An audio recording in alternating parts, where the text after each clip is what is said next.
Good evening Philippines and good evening world. Hello mga katekbok and welcome to our YouTube channel, and for today's video we're gonna cook the tuna fish steak. So it's very easy, follow lang yung steps.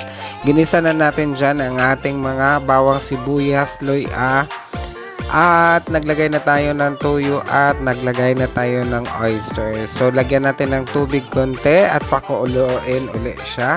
Maglagay tayo ng brown sugar pag pampanamis-tamis. So mga 2 tablespoon, okay na yan. Saka na natin lagyan ng slurry. Do not forget, yun yung ating pampalapot.